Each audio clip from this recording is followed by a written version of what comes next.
Ooga booga, ooga booga. Boogies, it has happened. Love Island USA is officially mainstream. I was getting my hair cut, and my barber, just like looking for conversation topics, was like, hey, happen to watch Love Island?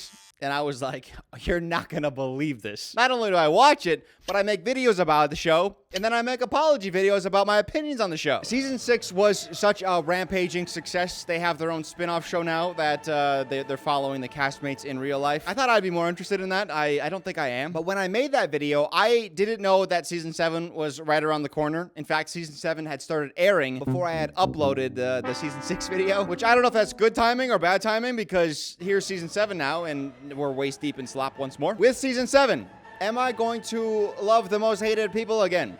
Probably. Well, actually, maybe not this season. We have a couple racists this year, so maybe it's not the season to love the villains. But one thing I was almost certain of was the cast was going to be phenomenal. Not only do you have like the 6-week vacation of dating a bunch of hotties, not only was that part of your pitch, but now the people, the most lights contestants of the show are getting super rich. They're getting a bunch of social media fame, which comes with a bunch of social media money, all just for appearing on the show. All you have to do is be entertaining on a 6-week vacation in Fiji, dating a bunch of hotties. Somehow, we have ended up with one of the most disastrous seasons of reality TV that I have witnessed. This is something to celebrate, for sure. Oh my gosh. And I'm gonna start with 2 names that are gonna give half of you PTSD. Jeremiah and Huda. Sorry, hey, listen, I might scare you. Sorry. They are both, fortunately and unfortunately, the most interesting part of the first 15 episodes or so. They're like almost the only good thing. Huda, say what you will about her, she carries this show in the early stages. Oh, man. No one's doing anything, and then here's Huda. I don't like this. Y'all deserve some real men. Bringing her toxic ass, wafting that in the air, which makes it so much more entertaining. Actually, you know what? You know what was funny? Midway through the season, like the show had to put out a PSA card. They were like, hey, fans, can you guys stop bullying our contestants, please? Like, can we be nicer? The fans of Love Island, the amount of crazy stuff I've seen, it's just it's so deeply inappropriate too. For me, this is conversational drama. This is all just like, hey, let's watch it, let's have some fun with it, and then let's let these people move on with their lives. But instead, we have people who are like, no, I watched this person on a dating show for a couple weeks, and now I will die for them. It's like, Jesus, man. It's not that serious. I promise you. It's just a dating experiment show thing. Emphasis on the show. This is supposed to be entertaining, and that's the part I like. I need toxic people, which is why I liked Huda early on, because she brought it. She really just brought it. Like, what the fuck? Like, he's a bitch. He's a bitch. Jeremiah, how does it feel to be in a couple with Huda? I'm very happy to be here. Huda and Jeremiah, they pair up first night, and it's similar to last year where the guys are standing on platforms. Last season, it was a free-for-all. They all just kind of like ran to the guy they wanted. This season, it is one at a time. They go over, they kiss 2 guys, and then they select which of those 2 guys they wanted to partner up with. If a guy had more than one option, he could select between them then. Huda and Jeremiah, for whatever reason, they locked eyes pretty instantly, and they knew that they wanted each other. So when they pair up, another girl comes over to give Jeremiah a kiss, and he says, nope, you can plant those racist lips of yours right on my cheek, not on my lips. I'll give you a kiss on the cheek. Because she's won. She's won. She gets the boot early. Apparently, a couple years ago, she said the N-word on a podcast. There might be more. I try to stay away from the off-field drama. I already don't care about these people. So, like, but at the same time, like, I'm not going to judge anyone who invests in that off-field drama, because this whole thing is like a plate of slop. And all you guys are doing that are into that is you're getting a second plate of slop. And it's like, well, am I going to judge? Am I going to be like, 2 plates of slop? That's ridiculous. Meanwhile, I have a full plate of slop myself. I don't blame you. But the show packs her up, right? The fans are in an uproar. Hey, we found this podcast clip of her. Get her out. And they do. And the show is very quiet about these things. I had no idea she was gone until like 2 or 3 episodes later, and I was like, wait a second. There's someone missing. Jeremiah and Huda, though, in the meantime, they are doing wonderful. They're doing great. Oh, wait, no, they're doing terrible. It's the end of episode 1. 24 hours of them having first met each other, we already start getting the toxic signs. So the first bombshells come in, and one of the bombshells has eyes for Jeremiah. So does Huda, though, in a literal sense, because this is so bad, dude. So Huda sees that Jeremiah got pulled by the new bombshell. She makes a point of walking in front of them so that Jeremiah, his attention is on her. I'm gonna make sure he can see me. No, I purposely sat here so he can see. And then she sits where her direct line of sight is on him. And you can just see it in his body language. He's so stiff and uncomfortable. He's looking to end the conversation with the bombshell as quick as possible. It's so bad. The relationship is still good over the next handful of episodes, but it gets increasingly worse. And I blame Jeremiah for that because he's not toxic enough. Right? Like, anytime she's toxic, he just folds. I came on Love Island to find a partner. I'm not here for drama. And I'm like, no, dude, be toxic back. Like, that's what's entertaining. I think it's the very next challenge. It's like a couple days after they just entered the house, and even more bombshells come in, and someone starts kissing Jeremiah, and you can see he's not into it. Meanwhile, let me tell you something about the challenges of the people on Love Island. They're horribly disgusting. Just like everybody's making out with everybody. For some reason, it's always like a little dirty. There's people sliding around in goos, and then they're on top of each other. Like, it is just, it is a cesspool. You know what would be a good series idea? Is like getting a bunch of pastors that are like in their 40s or older into a room and then have them live react to Love Island. What would Jesus say about this moment here? He would say, fucking gross. No. Jesus would say, God, let's wrap it up. I think we're done here. Like, you got one of those floods. You got another one of those. One of the big hurdles for Jeremiah and Huda early on was Huda is a mom.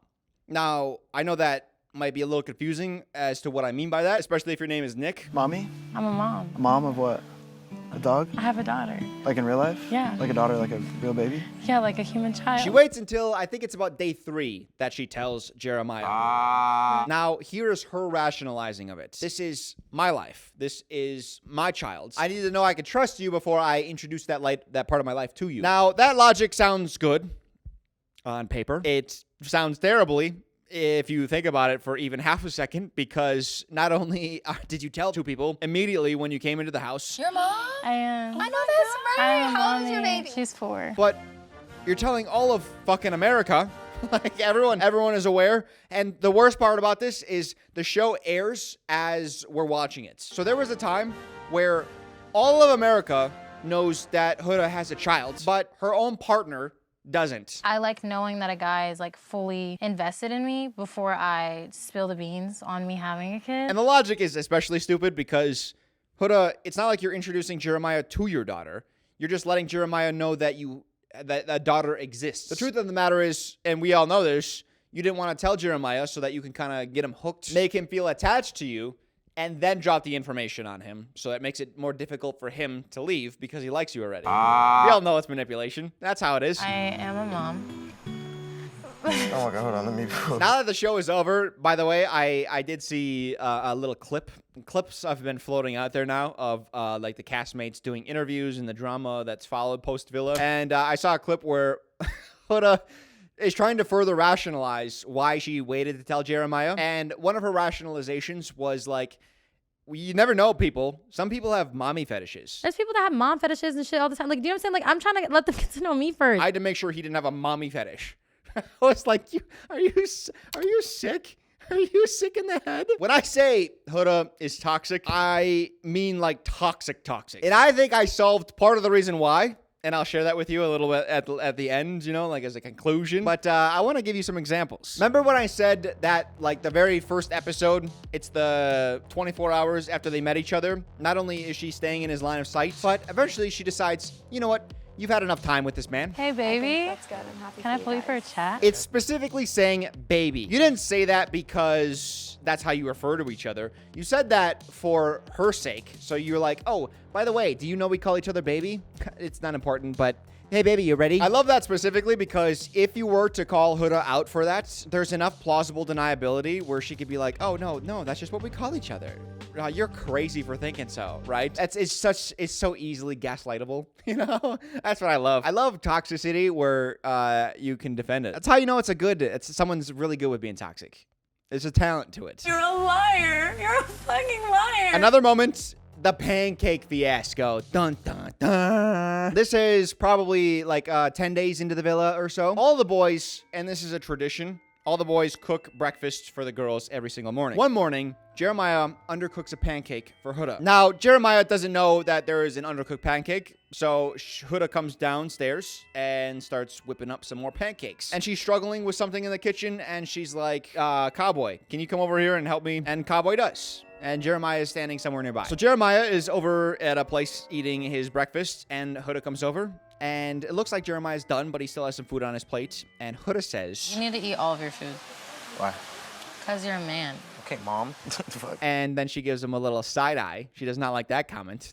Now, she is currently upset with the undercooked pancake. And I think she might be fishing for a fight a little bit. If she was eating and he said, you're really going to finish your plate? Not very womanly of you. Do you think she would have a problem with that? You're a bitch. You know, my love. And since the conversation is already not going very well, Huda's like, well, let's just make it worse.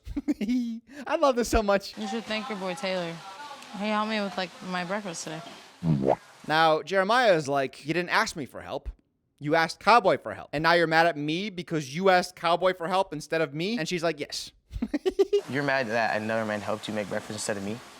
While you're standing there. It just makes me giddy when partners do this to each other on television shows. In real life, this has got to be the most annoying thing. It's like, hey, I can't read your minds. Especially since we've known each other for 9 days, maybe. If you have something you want or need from me, communicate that to me. And if I'm not doing something properly, then we sit down and have a conversation about it. That way, I know that I'm giving you what you need. To ask another man to do something and then be upset that the other man helped you instead of your man? Thank you, Huda. It's so crazy. Well, let me tell you the moment I was most frustrated with Huda. Day 7. Before the pancake incident. This goes under the radar for a lot of people, but oh boy. It's just an instant fight that she chooses to undertake. I kind of respect it in a way because you got to be another level of toxic. This is level 5 toxic. How many levels are there, Dylan? I'll say that for a different day. But this is some advanced stuff. Because they are pretty much the only strong couple at the moment, Huda and Jeremiah, they are selected by the show to go on a date. They go to a water park. They're having a good time. They come back that night. After all the girls get ready and the guys get ready, the girls come down the stairs and they always go and they just like have a cheers by the table in the middle of the yard. Huda and Jeremiah are still sitting there, and Huda says this. Are you, like, closing off? To be clear, it has been a week. Now, the term closed off refers to, it's like Love Island terminology. After a certain amount of time with the person that you meet, you are officially, you can close it off. Meaning you're not willing to meet other people. You're not going to be open to other people and possibly testing other connections. Up until you're closed off, you're expected to explore other people. From my limited viewing of season 6 and 7, it seems like the earliest people close off is right around CASA AMOR, either right before or right after. And CASA AMOR comes like late into the week 3 mark, so maybe around day 25-ish. This is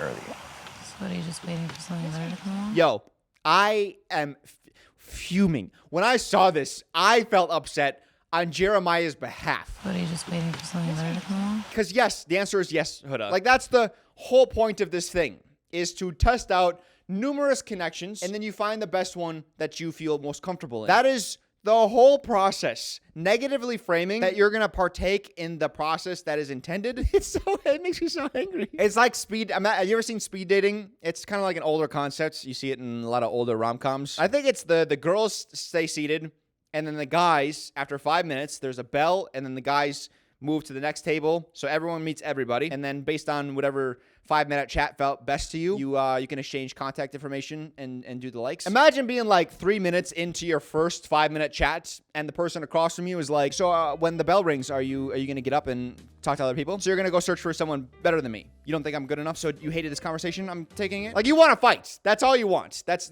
all this is. I don't just want to sit here and be like, nothing will ever change between us, because I feel like that'd be like, I don't feel like I could fully say that. He's trying to communicate just how wild it is to have to have this conversation. So you are pursuing other people. So you do want to meet other people. Great, got it. I'm not good. I'm not good enough for you. And this is where Jeremiah, he has to enforce his boundaries. He has to be like, hey, stop acting insane. I think that's usually how girls like to be spoken to. Like if they're being a little irrational, call them insane or crazy. I think they really shape up after that. Jeremiah just folds after that, though. Instead, he's just like, nope, I take it back. I'm all about you. You. But I'm just saying in general, like, then I'm all about you. I'll say it We like gotta that. be straight up. I'm saying that business. I'm all about you. And that's where, like, genuinely, if we're talking serious, that is a fault of Jeremiah's. He's so keen on avoiding confrontation. He is going to speak as vaguely as possible or as not committal as possible, just enough to alleviate the situation. He'll do that a lot, where he'll say just, like, enough. This moment, he had to be like, okay, nope, right now, it's you. But I think he puts a lot of emphasis on right now. As you've seen, I'm not actively pursuing other people. But then again, he's dealing with a level 5 toxic person, so, you know, I can't blame him. It's a hard opponent, you know? I think one of the issues with Huda is she could be very controlling. Like the finish your plate thing, controlling, trying to, like, goad the right answer out of Jeremiah. That's very controlling. She even controls, like, what he wears. There's a point where he walks out in sandals, and she's like, we've talked about this. Wear Bombas socks around me. And honestly, I don't blame her for that part. This video is sponsored by Bombas. Would you look at that? The sexiest YouTuber on the market is showing off the sexiest socks on the market. What a match made in heaven. Not only is Bombas the sexiest sock on the market, but it's also the most comfortable. And hey, I have a question for you. Do you like helping people in need? But do you also like laying in your bed and not getting up? What if I told you you could do both things at once? Every item you purchase from Bombas, they donate an item in return. It's like the greatest calling of Bombas. They have donated over 150 million items. 150 million. I have to emphasize the million because it's like, that number is astronomical. People at NASA are studying what Bombas does. That's how astronomical the donation quantity is. I'm giving Bombas my best material. Sometimes I think I'm lucky that Bombas wants to work with me as much as they do. And then in moments like these, I'm like, they're lucky I'm working with them too. I truly love Bombas. My entire sock collection is just completely Bombas. There is clear care in their design, like no toe seams, so it's not bunching up when it's in your shoe. Just a smart design choice. Bombas now ships internationally, by the way. So if you've ever wanted to get Bombas and they've been out of reach, Bombas is here for you. Head to bombas.com/oogabooga. Use code oogabooga20 at checkout. In your first purchase, you're getting 20% off. You couldn't get a higher recommendation from me than to try Bombas socks. If you've never worn Bombas, these are the socks for you. How do I know that? Because they're the socks for everybody. They're so comfortable, and they do such a good thing in the world. Bombas.com/oogabooga. Oogabooga20 at checkout. Get yourself hooked up with some socks. Get a discount. Help some people. Everybody wins. Thank you to Bombas for sponsoring this video. The reason that Huda and Jeremiah start failing is actually outside forces. Nic and Ace. Oh, I can't wait to get to their relationships. These two guys are kind of like the big dogs in the house. Like, they're the most influential, it feels like. After a game that they play, again, it's around the 7-day-ish mark, Nic and Ace start dogging Huda. Yo, girl pissed me off. It just seems a bit fraudulent the way she's going about this experience. They say she's kind of fake. She came into the house and locked in with the first man that would have her. Ladies, I don't know how much you know about bro code. This is not cool. Here's what you don't do. You don't talk shit about your friend's girl. That's bro code 101. If you have something that's important to say, a concern that you have for your bro, you do it privately, behind closed doors, not in front of everybody. Unless your friend is specifically asking for your opinion in that moment, you shut the fuck up. And I feel really bad for Jeremiah, mostly this season, because he keeps calling Nic his best friend. And Nic, I think he hates Jeremiah. He is not Jeremiah's friend. Oh, it's bad. At least, you know what? I should say this. We're only seeing clips of the show. We're not seeing like their day-to-day interactions. But in the moments that I feel like Jeremiah needs Nic instead is like pushing him down. My unpopular opinion, sometimes I think she really does like you, and then sometimes I'm like, she's just being like way too closed off for it like to be date 8. But because Jeremiah he views Nic as his best friend, and his best friend is now telling him that his girl is kind of fake. It was definitely tough, you know, hearing those comments from the guys. Jeremiah starts getting in his head, and Huda comes over to him, and he doesn't know how to act. He wears, I guess, his thoughts and feelings on his sleeve, so he's acting weird with Huda. Okay, cool. He does need space in the moment, and he doesn't voice that. Kind of like the pancake thing. She's not a mind reader, or he's not a mind reader for her. She's not a mind reader for him. So unless he says, no, just give me a little while to think things over, it's not her fault if she doesn't respect not giving him space. I guess she could read it. But again, they've known each other for like 6 days. Like, I'm going to give her a break here. Where I won't give her a break, though, is Jeremiah eventually tells her what the guy said, that they thought she jumped into a relationship with him, Jeremiah, too fast. And instead of I guess, understanding where he's coming from or his emotional state. Instead, she starts like almost like scolding him. Did you defend us, or did you just not say anything and let them step all over us? Did you just let him say it, or did you respond? Did you just let them talk trash about me the entire time? You just sat there? Is that what you did? Are you even a man? And then I don't know if I should read anything into this, if she's just trying to like lighten the mood. But after guilting him and him completely caving and trying to satiate the mood, she starts to like shower him with affection, and like she like literally gets on top of him and starts kissing. I don't know. It feels a little bit too much like Pavlov's dog. Like you know, like she made him feel bad. He relented, and then she like gives him rewards. You know what I mean? I don't know. But regardless, one thing I know I didn't like is if your partner is clearly feeling emotional and you prioritize how you feel about their feelings, you're probably not a very good partner. I do think in the situation, it's somehow everybody's wrong, which is the best kind of situation for entertainment TV. Ace, Nic, Jeremiah, Huda, all wrong. So much fun. Now, if you remember last season, which I've referred to maybe far too many times, but episode 12, 13, I just remember that so distinctly in my head because that was so much fun. That was the America's vote, which ended up with Andrea leaving because the other Islanders voted her off. I think I just use a bunch of Survivor terminology. I don't watch Survivor.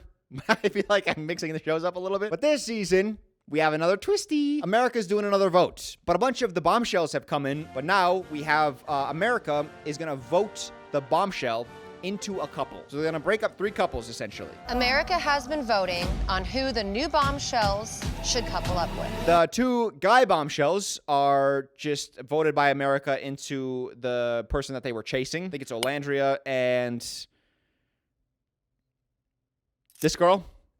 She had a name. I'm going to talk more about her later. I probably should know.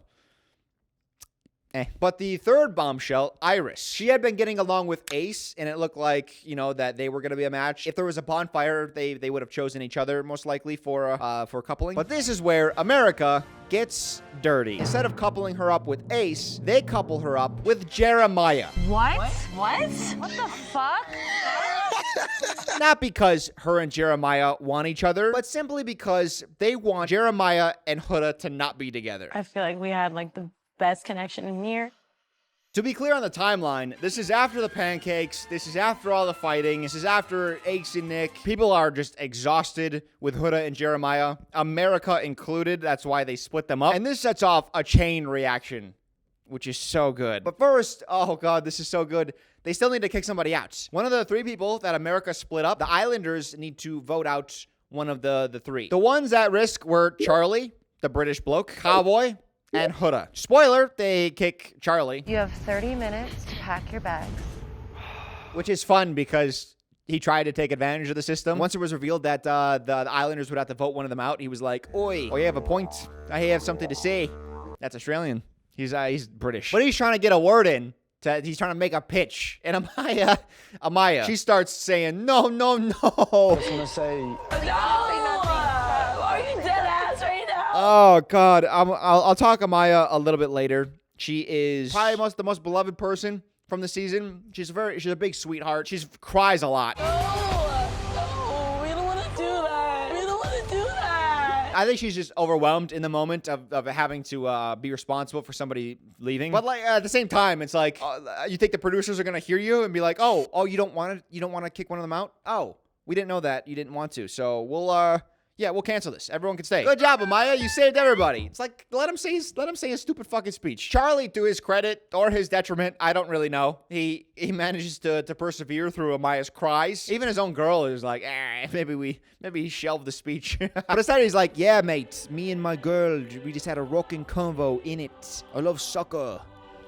You know, he's saying all the British shit. And then he gets eliminated anyways, which was the funnest part. The juice of that situation, though, was not Charlie leaving, but the fact that Ace and Nic both voted publicly to evict Huda. And they have to give their reason. When they say their votes, they don't just say the votes, they say their reasoning for why as well. And it was the same logic the girls used last year, where it was like, you came in and you partnered up, you're too close off. You're too close to somebody. You're not really giving other Islanders a chance. Be so locked in and closed off within day 1. And to me, it's bullshit. I think the producers must be getting in the Islanders' heads. It's It feels like the only explanation to me because I feel like too many people are saying you're too closed off to other connections. You're too focused on one person, as if this show is somehow about quantity. Don't get me wrong, like locked in couples are more boring for television, so I'm glad more people are open, but it feels like the other Islanders are punishing each other for being too committed to one person. And that's the thing, it's Love Island. You know, it's not like multiple connection island. And would you believe me if I told you that after this night, Huda is upset with Jeremiah? It wouldn't? Oh, that's so weird. She has a rightful complaint, and then she has a wrongful complaint. Her rightful complaint is Jeremiah didn't come over to comfort her. She wants him to come over and reassure her, like, hey, America can't keep us apart, that would make me throw up. We're just misunderstood. You don't understand. Shut up. Her wrongful complaint is that she believes if America is splitting up me and Jeremiah, it must be because Jeremiah is horrible.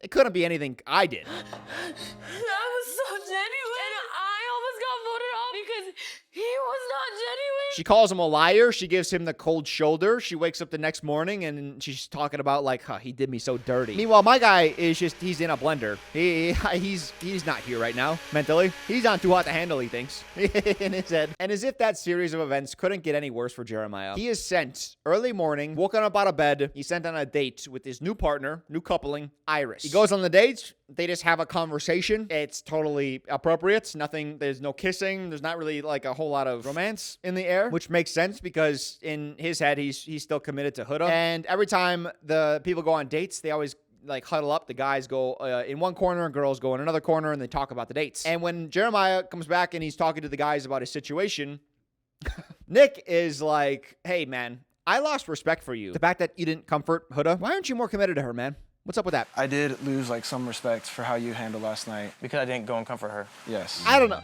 Nic is, I'll get to him. This sounds semantics. It's not. There's a vast difference between you did something that I don't respect and I lost respect for you. It is the same difference in saying you're acting like an asshole and you are an asshole, right? There's a distinction as like right now in this moment, you're not doing something versus like that's just your personality. That's who you are. You're just bad. You know? And what's worse is Nic knows that Jeremiah heeds his advice. You spent the past week trashing Huda, talking about how that relationship is toxic and bad, and now you're upset because I'm not more there for her? You know, you go on this date with Iris and like you're saying you had a great day, and meanwhile Huda's here like crying her eyes out all day. You can't even have a conversation with other women because you're fucking closed off. You have been trying to split them up, and now when he comes back from a date after trying out and exploring another connection, you're upset with him for not being more there for the person that you were trying to split him up with. And he says it. He says it to Nic's face. If I don't give Iris the time of the day, I'm still in the wrong. Now, if I do give Iris the time of the day, I'm in the wrong because I had a strong connection with her. Huda, in the meantime, is doing the most toxic thing in that moment, which is secretly eavesdropping on the conversation. And what she hears, she takes really well. He's a fucking bitch. He had a great day with Iris. He's using her as a fucking scapegoat so that he can fucking stay in the game. First of all, it's scapegoat. It's not escape goat. But also, this is another cute little thing that Huda does. She just crafted her own narrative. She like almost created a conspiracy in her head and was like, this must be a fact because that's what I thought. Jeremiah is simply using Iris to stay in the house. He's just plotting. He's a villainous mastermind. And this is kind of an unfortunate pattern we see with Huda is we'll see events play out in the villa, and then she'll go off and tell somebody else, and in her retelling of what happened, she'll leave out key pieces of detail that make her look better or make her look like more of a victim. Someone who didn't witness the event is like hearing about it. They're more on Huda's side. Your feelings are validated, and he's a piece of shit for doing that, to be honest with you. She's not trustworthy. She's not like a reliable narrator. But speaking of social media, there was another thing that trickled through to me that was very funny once I found out the context. I didn't get it before. It's one of those social media things that I saw like business accounts doing the meme. That's how big it got. Like Arby's will tweet a meme or something, you know, like that kind of big. Huda wants more information about the date Jeremiah and Iris went on in the morning. And so she asks Iris what happened on the date. And Iris tells her. It was just like sitting down like on the beach. My dream date. And he knows that. That's hilarious. Iris could have said like, yeah, we actually ended up dangling our feet off of the pier and a bunch of piranhas came and bit our toes off. They had to perform emergency toe reconnective surgery on us. And Huda would be like, oh, my dream date. I've always wanted to get surgery on a date. And he knows that. One of my favorite sayings is all roads lead to Rome. And there's an example of this. Did he say anything about me on the date at all? No, he didn't really say anything about you on the date. It does not matter what Iris answers, yes or no. She could be upset either way. If Iris says, yes, Jeremiah did talk about you, Huda could be like, well, him and I had a conversation about not talking about me to other women. I literally told her, like, yeah, it might have been, like, a rough morning or, like, things might be bad, but that's my girl. What'd you say? That's You're never, ever supposed to bring up any fucking problems to anybody. I don't give a fuck who it is. Ever. And if Jeremiah didn't talk about Huda on the dates, then it's like, oh, so he wasn't even thinking about me. He doesn't even care about me. She's very good at this. Level 5, man. She is skilled. Very frustrating dealing with that kind of person. They have their conclusion in their head already, and it's just a matter of picking through and mining for the right evidence to support their case. Iris moves so weird to me. You think so? Yes. Of course, Huda is also really upset with Iris, who, by the way, had no say in any of this. I'm a girl's girl. No, the fuck you're not. America voted her into a couple with Jeremiah, and the show forced her and him to go on a date, that early morning dates. That's mandated. They don't have a choice. But still, Huda's like, she's sneaky. She's suspicious. And the other girls listening are like, right. Okay. We're so close to resolving this relationship. I've been talking too long about them. Don't worry. We're almost at the end. It's fun. Finally, it's Jeremiah who chooses to leave the relationship. It's essentially like a bonfire, except doors instead. Essentially, he chooses Iris instead. And, Huda, she sees that Jeremiah is moving on from the relationship, and she takes a second to acknowledge that, they might not have worked, but she's gonna take that as a lesson. She apologizes to Jeremiah for, her role in them not working out, and she's looking forward to the next chapter. Oh, wait, no, she says that Jeremiah failed her. He told me that he still cares about me. This was another chance for him to prove that. And once again, Jeremiah failed. Congratulations, buddy. You're a dick. A new girl comes in, Andy, and Jeremiah starts hitting it off with her, and the boys are like, whoa, whoa, whoa, whoa, slow down, love bomber. And then they kick him out of the house because he's a love bomber. That's not like an easy decision to make. We're still boys. They gotta put magic dust into like their coffee in the morning or something, because the contestants always, when they have a chance to vote out who to kick, they always vote out the most entertaining option. Like, they always vote out somebody that's gonna cause the most drama. It's so fun. Like, all Jeremiah did, like, he has just been getting to know Andy over the course of like a day, and then they kiss once, and Nic and Ace are like, too fast. This is ridiculous. What are you, speed running a relationship? You're kissing after a day? I really thought he was gonna redo the same shit he did with Huda. Was he the problem in the situation, and she wasn't? They push him out of a relationship with Huda, and then they encourage him to explore other people. But no, don't get too into your next person. You gotta, here's how you have to do it, Love Island. You gotta juggle a few women. Otherwise, it's not genuine. You gotta make sure that multiple women know that you don't take them too seriously for at least a week. I'm gonna talk about Ace's role in all this a little bit later on, because boy, do I have something to say about Ace. But the girls also have to dump somebody, and they have 3 options. One of the girls is starting to get into like a pretty solid spot with her guy, and the other 2 are kind of like floating and don't really they're like in sham couplings, where it's like they're not really interested in getting to know that person. They're waiting for someone new, and the girls have a decision to make, and they choose to kick out the girl who is in a decently solid relationship. I never learn my lesson, because I keep getting blindsided by these choices. It makes no sense to me. Like, something is just blossoming, and you're plucking that, rather than plucking 2 things that have yet to emerge from the soil. I don't know. I started doing flower metaphors, and I got lost a little bit. I'm not a zoologist. I don't know the terminology, guys. Stop. Chelly is the spokesperson. She's going to give the explanation for why they chose to kick out who they did. She started her speech talking about, like, hey, this is so difficult. We're all sisters. Blah, blah, blah, blah, blah, blah, blah, boring. Then she says, and I'm quoting this. This is word for word what she said before kicking out the person that she chose. So we decided to eliminate someone who's really taken the full experience into consideration and really tried to put themselves out there. And then she says the name of the girl that they're kicking. And I was like, what? How does what you just said translate and make any sense whatsoever? Someone who's really taken full experience into consideration, tried to put themselves out there. What the fuck does that mean?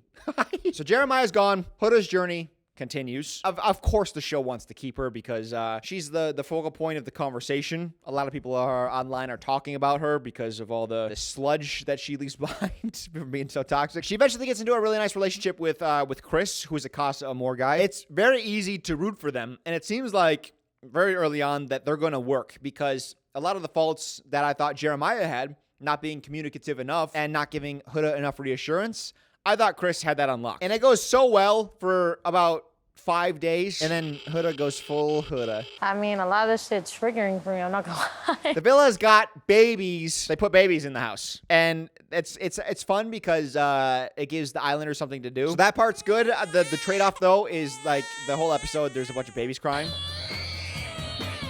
Damn, Chris, be gentle, golly. And the sound of that is horrifying. The problems with Chris and Huda, though, start with yoga class. Chris is leading it, and he goes around and says, hey, say something about your baby. And each person goes around talking about their stupid little fucking plastic doll baby. My daughter finna win an Emmys, Oscar, Nobel Peace Prize, fly to the moon, be the first of everything. He's going around, next person, talking about the baby, and he forgets Huda. And I think it's just an honest mistake. Huda is the type of person where if she's upset, then nobody should be having a good time. So, fuck me, man. What about y'all, baby? Huda? Okay, we will start in a downward dog. Fuck me, then. A good partner, probably in that situation, would say, okay, well, my man is leading a class. Everyone is in good spirits. I'll wait till later to address this. I felt a little slighted that you forgot about me, which fine. That's totally fair. It's valid. She can't allow the moment to pass without letting him know he's in trouble. And it's like you're intentionally trying to ruin the mood for everybody because you're not happy. And the big thing with Huda and Chris that ends up kind of like putting a huge barrier between them. Chris is upset because Huda won't kiss him when other people are around, but they're smooshing often every night. It confuses me, like, because of how you are in the bedroom. You want me to stop kissing in the bedroom? So Chris is confused because he's like, okay, well, you're willing to smoosh me, which seems like the most intimate thing you could do, but you're not willing to even give me a peck when other people are around. In my mind, the bedroom's more private, and then out here, it's like PDA in my brain. Oh, well, good thing there's no cameras around capturing your every fucking movement, ensuring that your lives right now are super private. Final moment I'm going to talk about with Huda is right near the end. I think it's the night before the final dates. They're having a pillow fight because it's the final four couples. Chris throws a pillow, and it accidentally hits Huda in the face. And she acts like the pillow was filled with bricks. Because she goes down. Chris, you hit me in the nose, bro. It's a similar thing as before. It's like, we're all having a good time. Spirits are high. And you want to be like, oh God. Is it broken? It's like, no, it's a fucking pillow. So we've seen enough of Huda that like she would rather ruin a moment to let everybody know that she's dissatisfied. Like she would gladly do that rather than just let the moment pass. So do I think she was actually hurt? No. But then later that night, she wants to cuddle with Chris, and Chris is trying to sleep. She keeps like poking at him, being like, cuddle me. And he's like, no, I'm trying to sleep. And she's like, I'm gonna count to 3. You have 3 seconds to cuddle me. Otherwise, I'm gonna be upset with you tomorrow. I might be 3 seconds. I'm dead ass. 3, 2.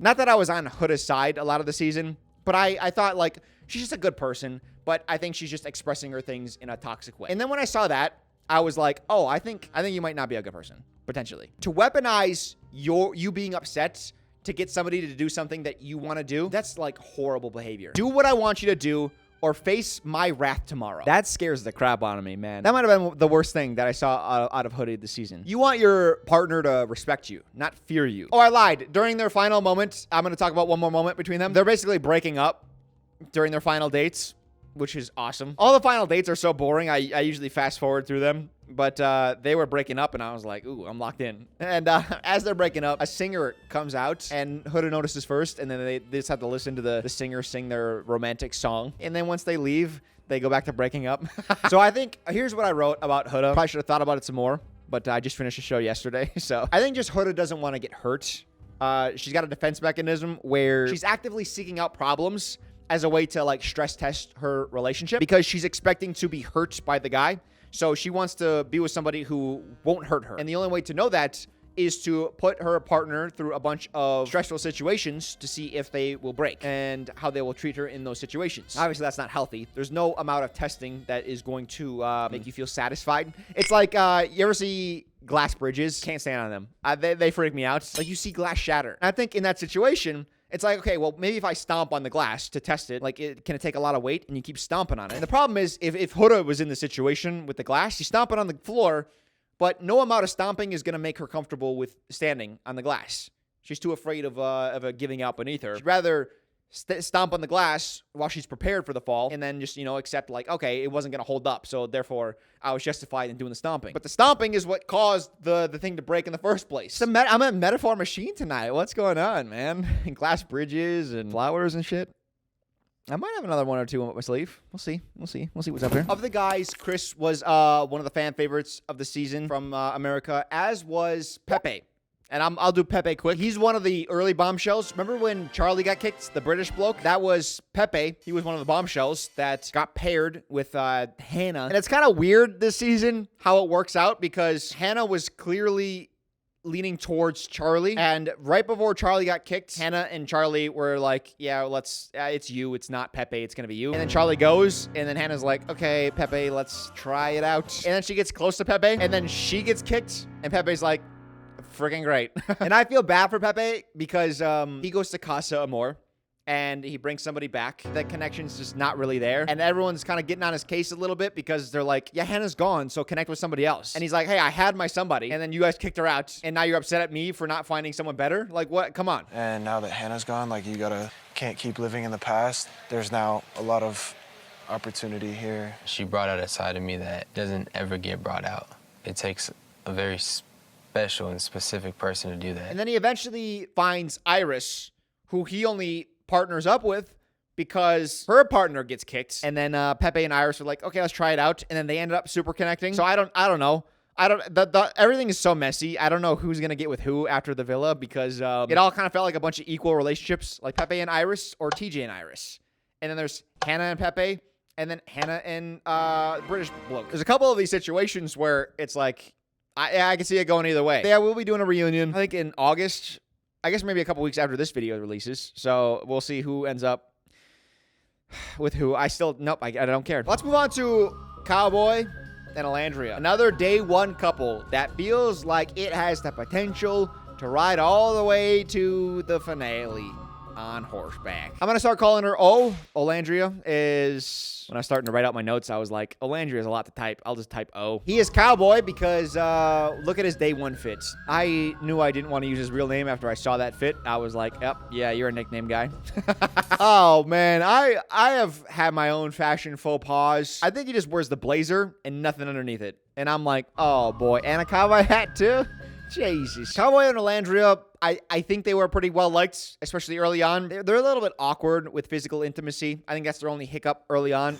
Yeah.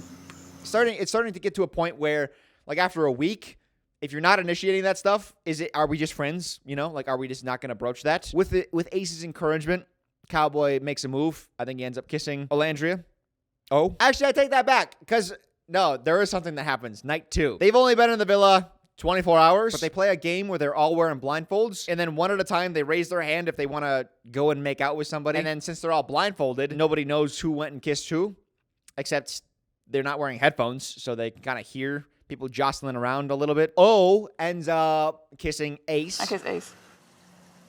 I ain't gonna lie, I felt a little shitty. He's not toxic enough where he's gonna, like, be upset at her, but he's just upset in general. Like, he doesn't take it out on her because he understands logically, hey, we've just met each other, and the whole point of the show is to, like, go and kiss other people and test your connections. But he still has those, like, internal feelings of being upset. So when Cierra, who is one of the early bombshells, in fact, the very first bombshell, along with Charlie, the British bloke, on night 3 or 4, potentially, the bombshells, they stand in front of the fire pits, and any of the guys or girls that want them have to stand up. 4 of the 5 guys stand up for Cierra, that is a funny moment. Because it's just like, there's only 5 guys. One of them stands up, Nic, because, well, she picked Nic to go to the hideaway, and they spent a night together already, first night. So he thought she's going to pick him. Ace stood up because his racist partner's gone. I don't know if she's actually racist. That's slander. What's the term? To not get sued. But then there's Pool Boy, who I'll talk about later. And then there's Cowboy, who had one 5-minute chat with Cierra. He knew Cierra wasn't going to pick him.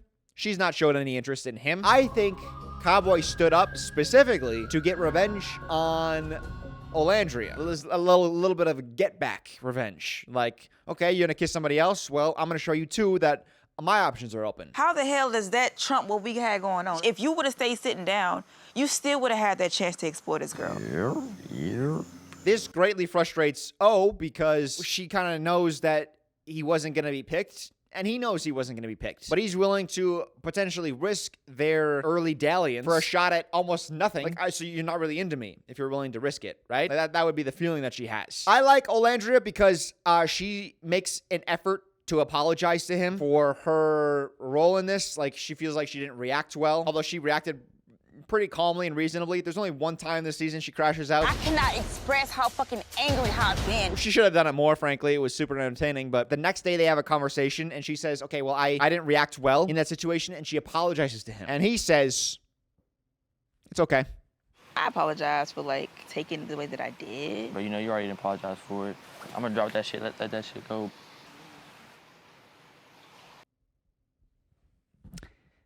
Let me tell you something. She's apologizing because she's taking responsibility for her role in the situation, not because she's primarily responsible, but because she cares. He barely will look her in the eye. I don't know, man. It was a bad vibe, and I wrote it down in my notes that it happened, and I didn't feel good about it. But then afterwards, Olandria and Cowboy, they fall into like a pretty steady, comfortable relationship where it felt like they were going to get to the end together. And so I kind of just forgot about it for the most part. Everything changes at CASA AMOR. They do CASA AMOR a little bit differently this year. Instead of just kind of like doing a free-for-all where they're just like, hey, guys, there's a bunch of new girls here. Do what you want. The show makes a concerted effort to say, no, everybody, by the way, you are single now. Everybody's single. We're starting from scratch. And you have to get into a coupling with one of the new girls. And it's the same game that they did on the pilot episode where the girls go and they kiss a guy that they're interested in and then they choose the guy. And during this, Cowboy gets two girls on his podium platform thing. I want to call it a heart platform, but I don't know that it was a heart. It might have been a circle. And it's kind of like messing with my mind. I don't know what it is. It should be a heart. It should be in the shape of a heart. But it could be like a standing hazard too. It could be a circle that just has like a heart overlay on it, you know, like a sticker. None of this matters. I don't know why I'm talking about it.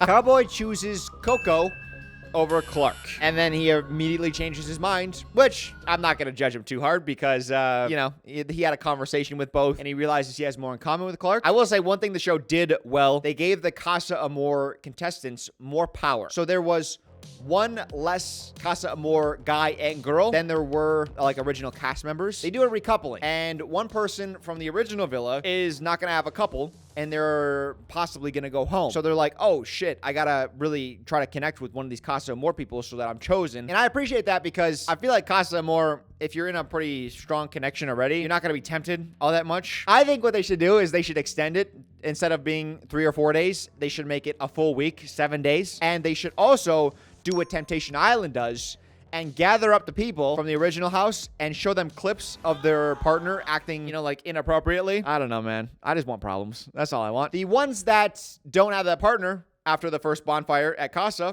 are Nic and Olandria. They get a text. It says this. You have 30 minutes to pack your bags and say your goodbyes. There's dramatic crying. There's goodbyes. I was tempted to fast forward through it all. In fact, I think I did. They're not kicking these people out. What are you, crazy? First of all it said is you have 30 minutes to pack your bags, say your goodbyes. It didn't say you're being dumped from the island. So not only was that a big clue, but also it doesn't make sense to punish people who have a strong connection in the original villa. Here's where the show can be a little, I don't know the right word for it. If somebody was not chosen that wasn't very popular with America, they probably would have been dumped from the island. If they don't have a connection back to the villa and none of the cast people chose them, this is trim some of the fat. But because the people not chosen were popular, all they did was they said, okay, you two pair up, and then once you get back to the villa, you can go back to your original partners or do whatever you want to do. And then they just throw Nic and O back into the guy Casa house. And it's, I don't know, it's stupid. I hated that. They could have done something so interesting there. I think it was too hot to handle. There was a season that I covered where they put a couple of people in a bunker for 24 hours thinking that they were gone for breaking rules. That's what it was. And then they ended up coming back. They should have put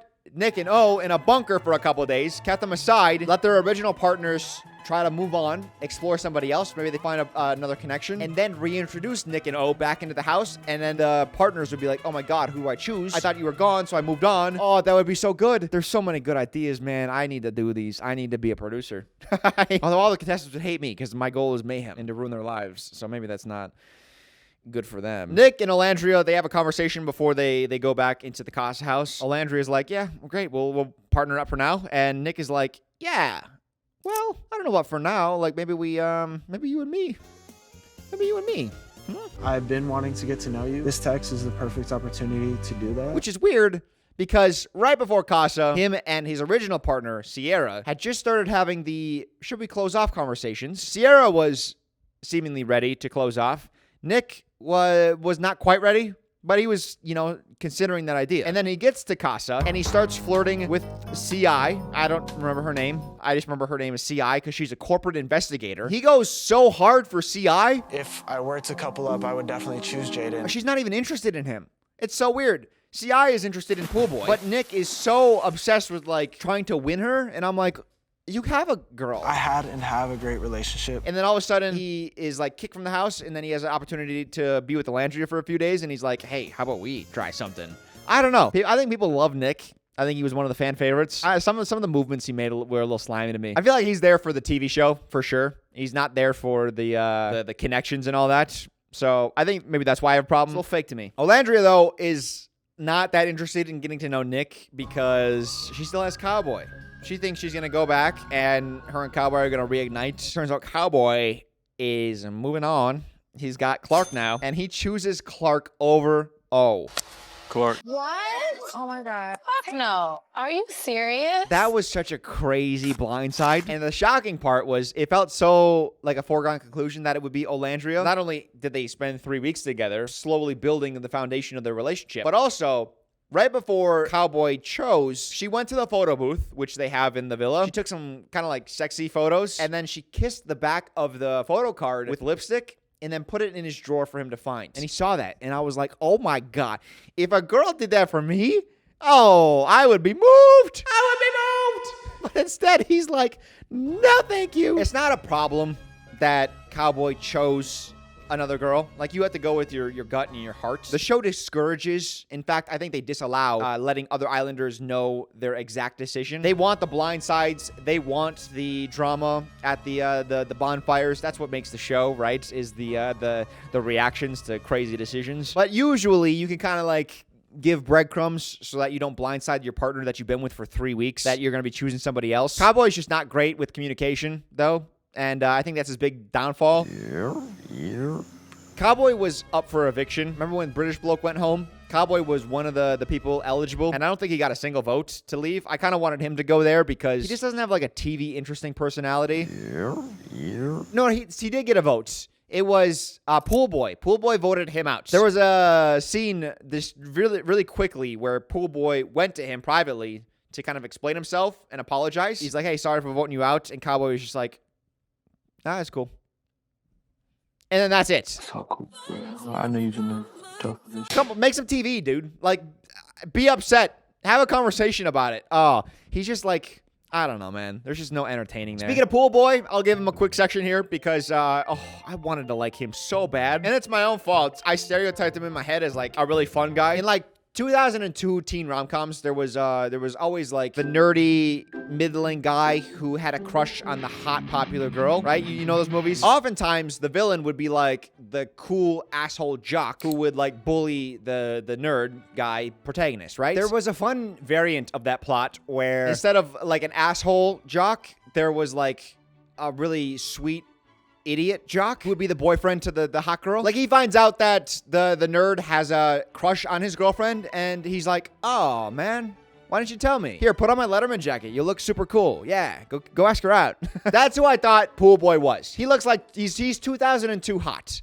And he's a pool boy. He cleans pools. That's his job. Tell me that's not the perfect end title card freeze frame for him, of the character of idiot jock. He's happy with his simple life of cleaning pools and banging unhappy housewives whose husbands are in finance. That's his life. This is why I stereotyped him. He reveals his body count number, triple digits. His nude scent count count. Quadruple digits. He couldn't be any more 2002 that character. Unfortunately, Pool Boy is not fun at all. And in fact, I think he's lying about those numbers. I think they get those numbers from when they do like the opening interviews. And I think the guys are like, I'm such a player. That's the kind of guys that the show wants. That's what I think the guys think. So they, bump their numbers way up to get on the show. I don't think it's triple digits. I'd be surprised if it was, like more than 12. He's in multiple couplings during the season, and I don't think I see him initiate any romantic interest anywhere. Like, he never tries to kiss any girls. He never tries to like cuddle. He always sits like a respectable distance away. And that's why I think he's lying. Is like, if you have 100+ bodies, you're used to moving fast with intimacy. And he didn't talk about like, oh, I wanted to change my stripes, like a tiger metaphor. There's another one. The closest girl he gets to is CI, corporate investigator. What a crazy job. Well, maybe I've just been out of the labor force too long. Corporate what are you? Yes, I've looked into this. This is indeed corporate. Is that what you just make decisions? What is corporate? What isn't? I don't know. I do like her though. What was her name? Did I write it down? I didn't. CI. She's CI. She kept upsetting me in a good way. Like, I was really interested in her because she would be having a conversation with somebody and she would have just like a blank expression or a very dry expression. And I'm like, ooh, this is tough. Like, clearly she's not very into this guy. And then she would get to the diary room and she'd be like, oh my God, I just had the best conversation ever. And I'm like, wow, really? Maybe you should tell that to your face, because I didn't get any of that. The opportunities for Pool Boy to be interesting were there. Oh, there was a moment. Ace wanted to lick some cream off of Chelly. Not in a game. This was post-game. Right now, she has been in a couple with Pool Boy for about 2 weeks. They've been in a love triangle, and Ace is now licking cream off her. He's sitting directly next to her in his cuck seat, watching him lick cream off her. And then she's in the diary room talking about how turned on she got by it. I'm not gonna lie, that really turned me on. I was like, wow. You guys look good kissing up there. Like, I can't deny that, you know what I mean? Bro, last season we had Rob jumping in a pool. You were the pool guy. You couldn't give me that? You don't want to be coupled up with someone that's actively letting another man lick cream off her tit. Chelly and Ace are fun in the fact that they are certain America loves them, but America does not like them. I think a lot of the castmates this year, they saw what happened with the popular castmates from last season, and they thought if they could act in a certain way, then America's going to love them too. And Chelly and Ace are two people that fit that category. I think Nic is another one. There is a game late in the season. They have to rank themselves where they think America believes they are in a couple of categories, like most genuine, most trustworthy, that type of thing. Chelly and Ace keep rating themselves near the top, and then the host reveals one at a time, like who's in what place. Chelly and Ace, every game, they have to keep moving down one, down one, down one, down one, and it's gotta just like chip at the ego constantly, and it does. I'm looking back at the categories. It was like most genuine, trustworthy. It was just like, damn, this was y'all think? Like, I do see why why they think America would love them. Chelly, she's well-spoken. She doesn't get into like a lot of drama. Like, she's not acting poorly in any way. She's pretty friendly. She's understanding. So I could see why she thought she'd be liked. And Ace, what I wrote about Ace is if you were stranded on a desert island with a group and Ace is amongst them, Ace is going to be the first guy that's going to raise his hand and say, hey, I think we should start eating each other. And I think we should start with that person. He's going to be the first person. Nobody's going to have thoughts for a second about having to eat each other. And he's going to be like, hey, I'm just putting it out there. Like, if we were in Lord of the Flies, he's with the murder group. And he's one of the leaders. That's slander. What's the term? To not get sued. And there are very good traits about Ace, especially on this season of the show. It's Ace who really sets the bar high for the guys because in his pursuit of Chelly, he's actually putting in a lot of effort. He plans several dates. He plans a yoga date with Chelly. He plans a hibachi breakfast date. He plans pancakes and ping pong dates. He does these things where it's like it makes it events of monotonous days. And he's not selfish about it either, too. Like, there's a moment where he sets up a dance date for Olandria and Cowboy. And it's one of the highlights, feel-good moments of the early part of the show, certainly. And he gives advice to Cowboy. He's like, hey, man, Olandria's not going to wait around forever. You have to, like, be intentional about this. You have to put in effort. Like, look, she's cooking for you. She's doing things. Like, acknowledge the positive aspects Olandria brings. He doing stuff for Chelly. I'm finna do stuff for my girl, you know? Ace has some flaws, though, and one of those flaws is he has very strict boundaries. There is a balance between having strong boundaries and having strict boundaries. The difference is one is like you refuse to budge. And one of the moments is Amaya. Let me just say from day one, when Ace walks in the house, he recognizes Chelly. They know each other. I don't think the show set this up. I don't think they knew. Ace walks in, oh my God, I know you. I know you. How do you know Chelly? They apparently had met outside of a club and they hit it off, but they lived on opposite coasts, so they couldn't get it to work. But now it feels almost like fate. It feels serendipitous. We meet each other here. It's a foregone conclusion. They're gonna be together. But at the first bonfire, when Ace is given his choice on who to pick, he doesn't pick Chelly. Amaya.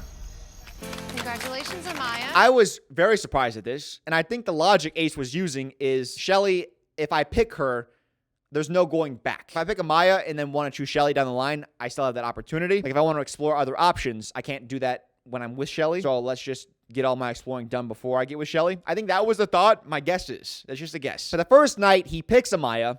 He specifically tells her, hey, I'm keeping my options open. I do want to be honest with you when it comes to, me wanting to be open and explore different people. I don't know. I'm torn because Amaya, she's such a sweet girl, but she's maybe a little too soft. I think I'm on her side more on this one though, because she's like, hey, why couldn't this wait till tomorrow? Because I feel good. Like you chose me. That feels great. Why couldn't you let me have that feeling for tonight rather than stressing to me that you might want to find someone else immediately? This conversation could have waited until tomorrow. I just went from being on cloud 9 to like now questioning shit. And then Ace also has a problem with Amaya calling him babe. Now that's just part of her vernacular. She just uses babe when she's talking to her partner or her coupling partner. To me, that feels relatively harmless, but to Ace, that's a strict boundary. Don't call me babe. That's too serious. Oh my God. So you want me to stop calling you babe? Damn. Yeah. Again, I think I'm on Amaya's side, but at the same time, there are 3 guys this season who feel like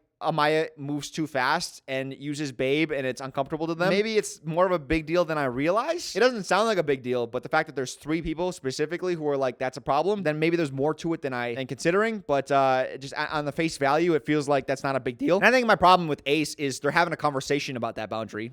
He doesn't like when she calls him babe. They get into a little bit of argument about it. And at the very end of that conversation, she's like, okay, I won't call you babe. And then she slips up and ends a sentence by calling him babe. And she's like, oops, sorry. Okay, that's fine. We'll talk, babe. Oh, sir. And instead of having a laugh by being like, don't you dare, like making light of the moment, instead, he just kind of like shakes his head. I don't know. There was a moment to like swoop back out of that and get back into like a good place out of that conversation. And he refused to take it. Like he wanted the animosity in the air. I only watched the show once. And unlike season 6, I'd be willing to go watch season 6 again. I could never watch a season again. Oh my God, dude. Even going and finding the clips for this show is going to be a pain. I'm not going to fact check this, but I think Ace has never been in a relationship. And I could probably diagnose him as well, kind of like Huda. Or at least I can get like a guess on it. But I think he just doesn't want to get hurt. I think it's a similar type of feeling. He pushes people away before he can get too close. And I think that's probably why he kept some distance between him and Chelly, because that might have felt too serious if they got together early on. And I think he liked the chase more than he liked the getting together parts. Potentially. Coming out of CASA AMOR, Ace and Chelly are still not together, right? They're still playing the will they, won't they game, which is annoying. And Chelly goes into CASA and she meets Chris and they hit it off. And I thought it would be like, oh, I explored Chris and then I got back with Ace. But no, she's 50-50 on them. She does not know who to choose. This man made an impact on me when I was in CASA AMOR. I don't want to deny myself to ever have a feeling of what is. Huda steps in and she's like, hey, I like Chris. I'm going to bring Chris back to the villa. So I'll choose him. So he'll stay around and you can continue to explore him. And then both will be in the house.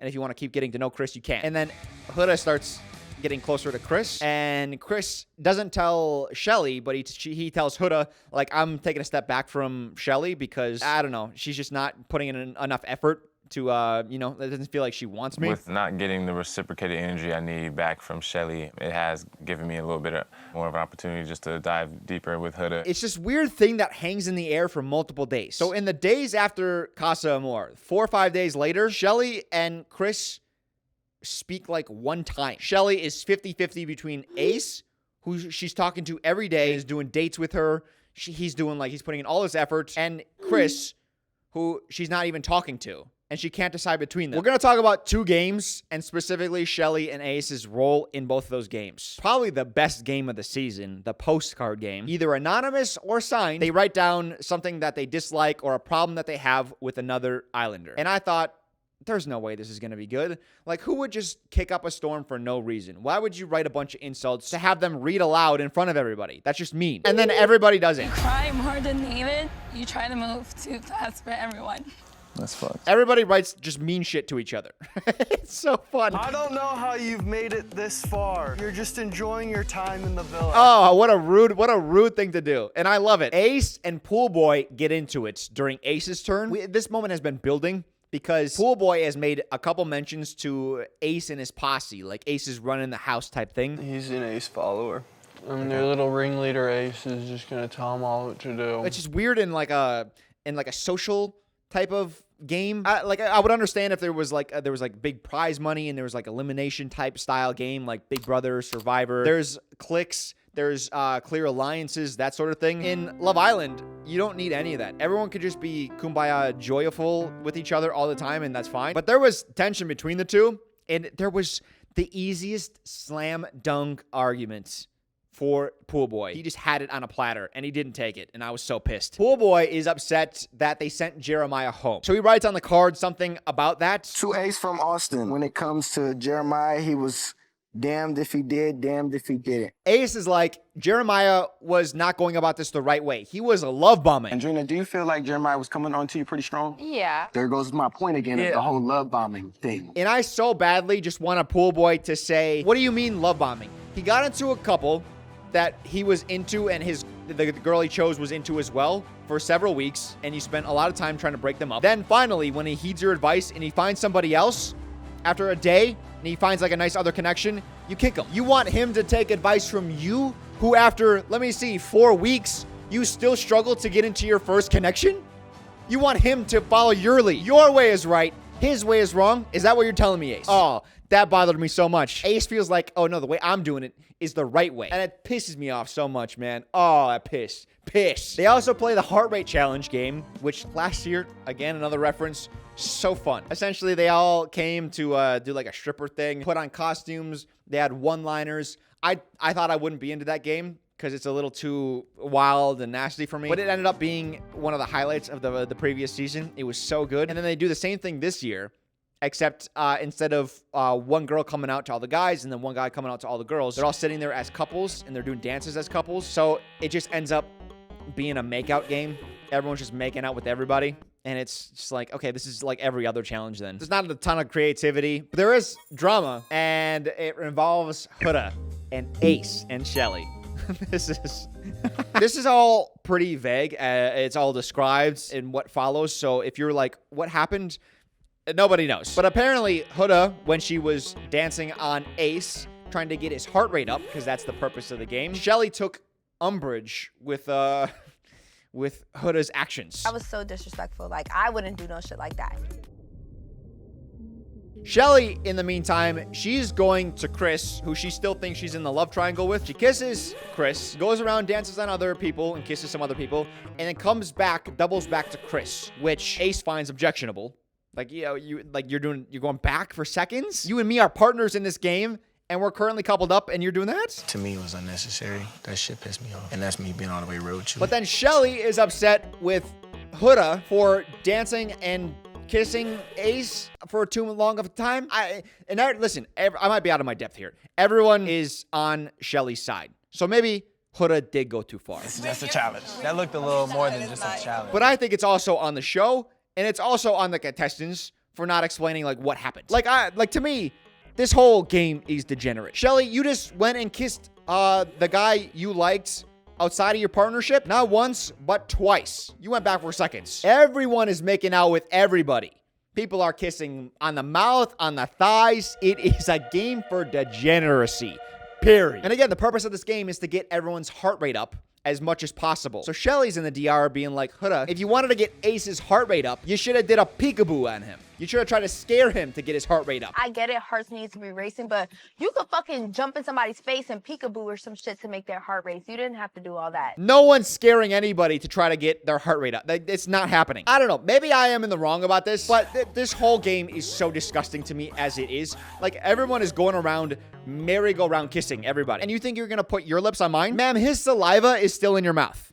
Stay away from me. I'm gonna need you to go brush your teeth, take a shower. You got a water pick? Get that in there. Work it 2 sessions. Not to these people, though. They swap saliva like it's a hobby. I don't know. It's just weird how you can enter hellish forms of depravity and then suddenly there's like a limit. All of you are covered head to toe in mud and you're arguing about who the dirtiest is. Afterwards, Chelly's upset with Huda and Ace is upset with Chelly because Chelly did the double back to kiss Chris, who Ace is in competition with. And Chelly says, tonguing down every single person in the room. You don't have nothing to say about that, but you do have something to say about, oh, I circled back for a 2-second kiss. Like, you went around kissing everybody else too, but what I did is too far? The argument Ace is using against Chelly is the argument that Chelly's using against Huda. It's so fun. Chelly thinks Huda went too far.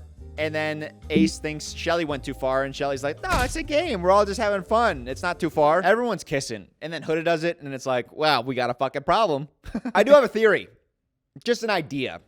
It's a concept. All right? I don't know how true this is. Take it with a grain of salt. Just a thought here. To me, I felt kind of like at this moment in the villa, Chelly feels a little rudderless. Her and Ace should have paired up from the jump. But instead, he got into the coupling with Amaya, and that didn't work. And then they went into CASA AMOR, and now she comes back. She's kind of into Ace, who's showing her a lot of intentionality, but he didn't choose me from the start. And then now I'm into Chris, who at first showed me intentionality, and then now it feels like he's backing off, or he's not as interested. Like, we're not having the same kind of connection that we did at CASA. I thought maybe Chelly was using being upset at Huda as like externalizing her problems. She doesn't know how to deal with like her feelings, like who she should go with or what she should do. And here comes Huda, and then she now can go, oh, yep, I have a problem with that. And the reason I feel like that is because Huda wants to apologize to Chelly, but Chelly doesn't want to hear it. She literally shuts Huda down from apologizing. I know you're upset. Wait. Tomorrow, we can have a chat. She's like, yeah, we could talk about it tomorrow, and then they don't talk about it tomorrow. And then Chelly even says to someone else, Huda and I, we can be cordial, but we're not going to be friends again. She didn't want to resolve it. Or the other possibility is Huda she just reached her wit's end with Huda, and this was the straw that broke the camel's back. That's not a metaphor. That's I forget the word. There's a fancy word for like a saying. Shut up. I used up all my brain power. It was just my problem with the Huda situation is we never got an explanation of what happened. Someone would talk about the situation. They'd be like, what happened? And they would say, well, Huda went too far. And you'd be like, well, what does that mean? And they're like, what are you not understanding? It's like, there's no details to that. I don't know what happened. Huda took it too far. That makes me think that it either wasn't that big of a deal and no one can say what happened because it wasn't a big deal. And that would lend credence to my conspiracy theory. There's a chance maybe I missed something too. Again, I only watched the season once. I'm not watching this shit again, I promise. There was a moment in the Temptation Island video though, where Brian was in bed and a girl came in to sit on the bed and talk to him about something. I thought they had like a pretty innocent conversation. And then you guys were like, no, you missed something. And I was like, what did I miss? And then when I went back and rewatched that, I was like, oh my God. I thought Brian was talking about like something in a metaphorical sense because they cut in halfway through the conversation and I didn't understand the lead up. And he was being super uncomfortable in that situation. He was making her uncomfortable in a way I didn't realize. So maybe this is another situation where like I just missed some of the context and maybe it's way worse on Huda, but I don't know. As for Chelly and Ace, after they find out that they're not really well liked, their moods are in the gutter, and maybe like a half dozen episodes later, they finally admit like, yeah, we were pretty affected by it. Y'all really not fucking with me. Like, I don't know what I did to you guys. I don't know what I said. I'm genuinely confused. At first, they're like, no, it's not a big deal. We know who we are. But they're clearly down. The very next morning, they sit out and they're like, shall we just fucking close off? And they're like, yeah, let's do it. I don't want to explore anymore. I appreciate that. Thank you. At that point, they were like, okay, I guess we should start acting better in a way that America likes. Let's just close off our relationship. And it just felt so awkward. And it felt like they were only getting serious with each other, finally, for the first time in like 5 weeks, because they knew America didn't like them, and they probably figured out it was their will they, won't they thing. And the reason it kind of felt more fake to me is Chelly does like a nice date idea. Like, you know how Ace was doing? He did yoga date, bocce dates, pancake and ping pong dates. Like, he's got some ideas. Chelly does one for him. She does a s'more date. Probably one of the most thoughtful things that's ever happened to me. Ace acts like this is the greatest thing that has ever happened to him. And all Chelly did was she put some graham crackers and some chocolate and marshmallows on a plate. And he talks about how moved he was by it. It kind of felt like Ace was playing it up for the cameras, like, oh, our relationship's so strong. She did something so great for me. We're so perfect together. It's like, okay, relax, dude. It's graham crackers. You know what I mean? Like, it can be a nice moment for you two, but if you're talking about it like it's one of the highlights of your life up to this point, I think we need to dial it back. They are not the only ones affected, though, by America's favor. Amaya. Amaya is voted at the top in, I think, all our categories. America loves Amaya. I think she's been in the house since very early on, and she struggled to, I guess, sustain any sort of connection. She's a sweetheart girl. She moves a little fast for a lot of these guys, but I think these guys are, like, put up a big wall kind of guys, so I don't know if these are, you know, standard people. So it might not be her fault. Could be the guy's fault. But as soon as America votes Amaya at the top, a lot of the guys are like, so Amaya, what's up? I don't think we gave our connection enough of a try. Zach specifically. Zach, another CASA guy, but they clearly don't click, and they keep getting into fights to the point where, oh, I felt so bad too. He said something, and Amaya cussed him out. You're an extremely odd individual, and I do not want to fucking talk to you ever again. Goodbye. See you later. Shut the fuck up. And rightfully so. It was pretty insensitive and kind of awful to hear. And he said, oh, can we kiss? Ain't the real one. I want. I'm a bit like, nah. I didn't want to kiss you, but I just did. And I think it's that night or like the night after that America, they do the game. And as soon as he finds out Amaya's loved, he's like, I think we got off on the wrong foot. I think we should try again. It's just cringy to me, man. Hand on my heart. I think you're the fucking wicked girl. I know I see you, you see me, you know? Same with Elan. He's kind of like a fun guy. He came in at CASA as well, tried to pursue Sierra. Sierra was just too into Nic at the time. But I like Elan, but Elan all of a sudden is like, Amaya, I don't think we tried anything yet. It's like, well, you could have did it any other time. Suddenly I find myself very interested in you, Amaya. That's so weird. She ends up with Scarface. I call him that because just the big Scarface tattoo. He's got some of the worst tattoos. He's got some of the worst tattoos this season. And I'm realizing how big of an accomplishment that is because there are some really bad tattoos. Oh my God. I don't know what to make of that relationship, Amaya and Scarface, because he's a CASA guy as well. CASA boys did really well for themselves this season. Now that I'm mentioning how many CASA guys, like they came in and they kind of, some of these women really took to them, which is good for them. They stuck around for longer than CASA people usually do. But he came in at CASA. The postcard game came first, and a couple people got on Amaya's case. She started crying, and Scarface stood up for her. You're telling her, meet you halfway? You got to meet her halfway, too. I did that. She felt that was like a nice gesture of him, and then they had like a nice conversation in the morning, talking about potentially, you know, getting to know each other more. And then America's game happened, where America's favor was revealed, and then Scarface was more into her. Maybe that is convenient timing, where he's like, oh, America loves you? Well, I kind of got this groundwork built up. Yeah, I'm really into this now. Or maybe that doesn't really matter to him, and he was actually going to explore the connection regardless. For her sake, I hope it's sincere, but spoiler alert, they won the show. I think it's more apt to say she won the show, and he was her partner. You know what I mean? Maybe America loves him as well. I guess I don't know. I'm not plugged in. I don't got the pulse. Oh, Nic and Cierra. I didn't talk much about them. It's like the first big drama of the show. Nic is torn between Cierra and Bella. The way he chooses is kind of just boring. Like, he doesn't even jump in a pool. Her and Nic are strong, though, throughout the rest of the show, despite Nic keeping his eye out for anyone else. Everyone else, pretty much.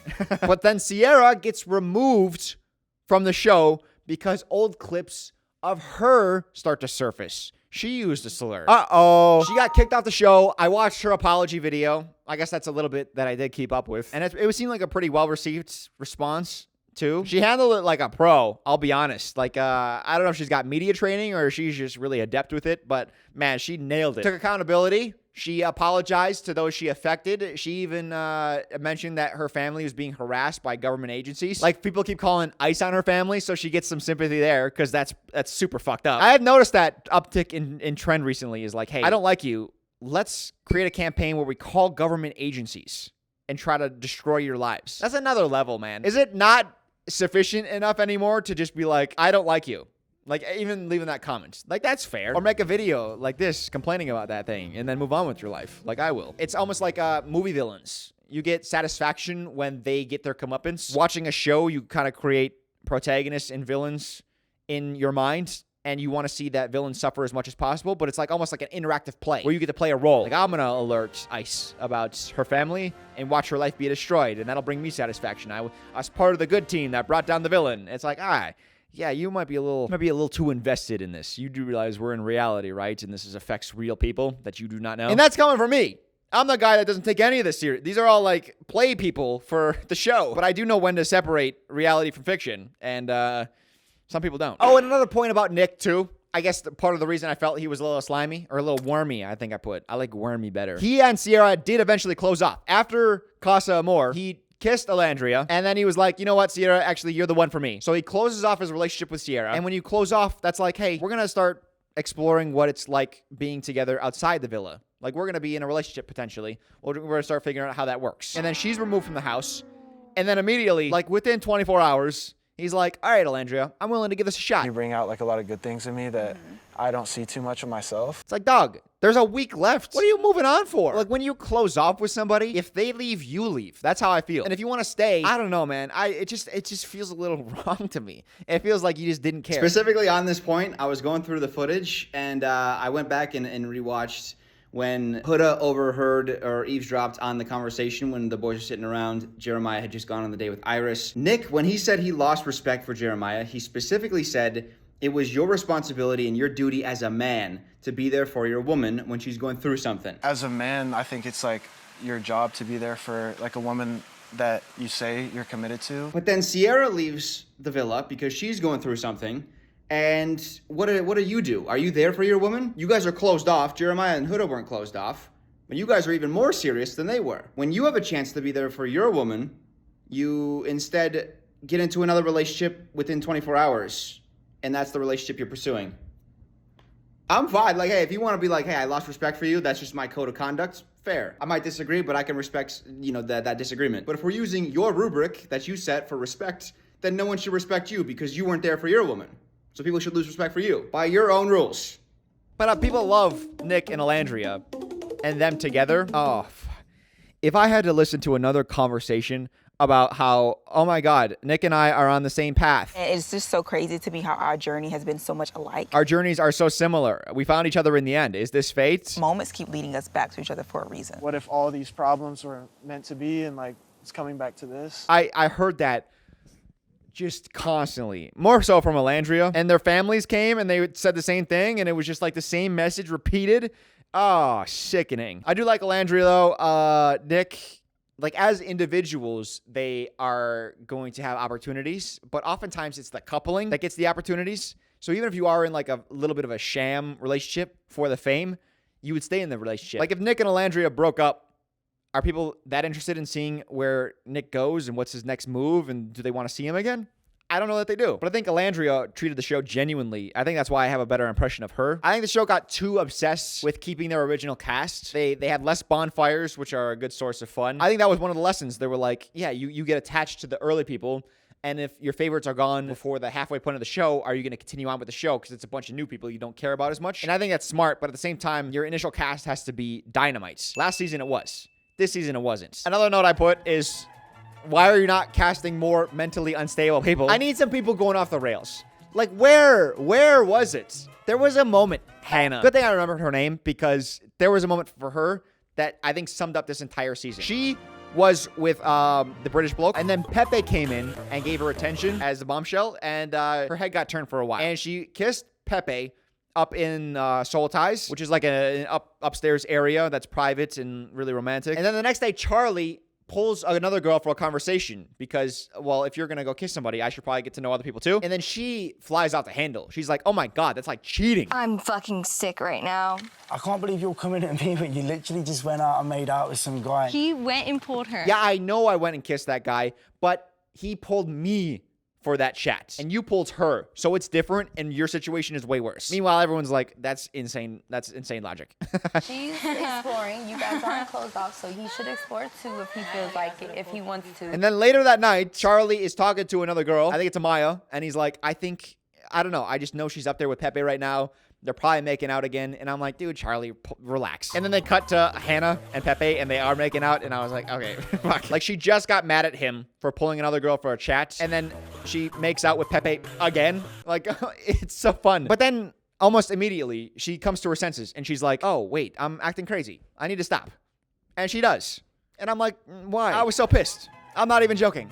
Like, I want to, like, just stay unreasonable. This show is at its peak popularity. How do you not cast better? Like last season, when you had a smaller casting pool, you managed to nail almost every single person. Well, I would say like probably like 70% of the people that came in were really, really good. This season, there's like 3 interesting people. I was so happy the season ended. I was like, oh, I have to make this video. I need to talk about the craziness. There's some like interesting moments, but it's almost interesting more to talk about it than it is to watch it. I don't know. I'll tune into the early parts of season 8, and I'll see if that's worthy. Let me know what you guys thought about this season and some of your opinions on the castmates. If you have any opinions that you disagree with, I feel like I know I'm at odds on Nic. I think people really like him. Huda, it's split. Like, Huda has her own cult fan base. Now, it's always fun. This is why I say conversational dramas, because people get different impressions of different people, and I think it's fun to kind of explore why people have differences of opinion. You tell me your reads. You tell me your thoughts, your opinions. I'd love to see them, and yeah, I guess I'll see you next time. We'll see if season 8's good. We got some time, though. Thank God. I think I need a breather from Love Island. Unless Love Island UK. Maybe you'll watch that. Nah? All right, I'll see you guys next time. Bye.